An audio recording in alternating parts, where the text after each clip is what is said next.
When I was a teenager growing up in beautiful downtown Dayton, I used to listen to a DJ by the name of John R. on WLAC Nashville just about every night.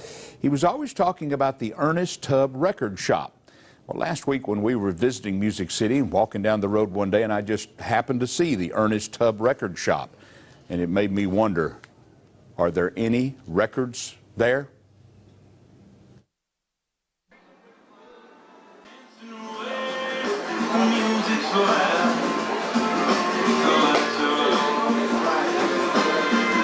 Of course, the big question is, are there any records for sale here?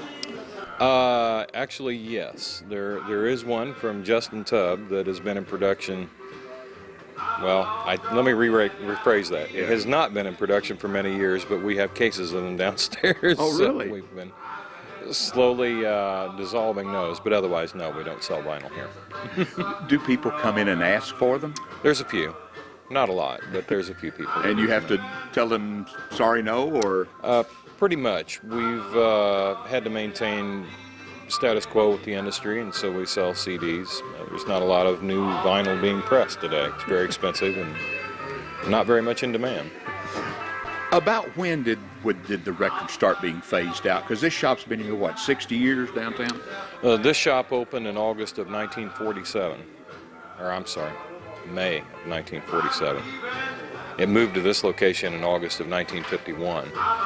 It's my understanding that phonograph records started being phased out about 8 to 10 years ago. Basically, everything's DVD for the most part nowadays. DVDs, VHS tapes are no longer going around, and DVDs and CDs is what we deal in. I'm curious, do any young people ever ask for a record? They probably don't even know what a record is, do they? There's a certain cult following of people that do prefer vinyl, and yeah, quite a few of those are younger people. Really? Actually, yes. I am surprised. Yeah. I really am. So as the years have gone by, is everything that was, say, around as far as a record in the 40s or 50s is pretty much available on DVD or? Much more so today than probably at any point in history. Oh, really? So many things are coming, particularly out of Europe, where copyrights have expired after 50 years as opposed to 75 in the United States. We now have a broader variety of recordings available now than people would have said, say, 50 years ago.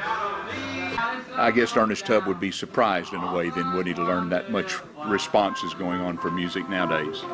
I really don't think he would. Ernest was always kind of on the cutting edge in the country music industry anyway throughout his whole career, so I think he would probably think it's progressed about the way he would anticipate it.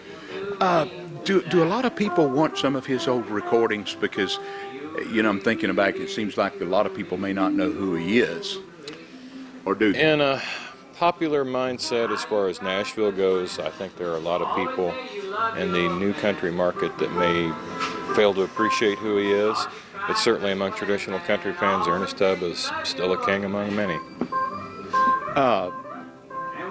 Do people have any one or two questions, regardless of where they're from, when they come in, that they ask about either the place or Ernest Tubb?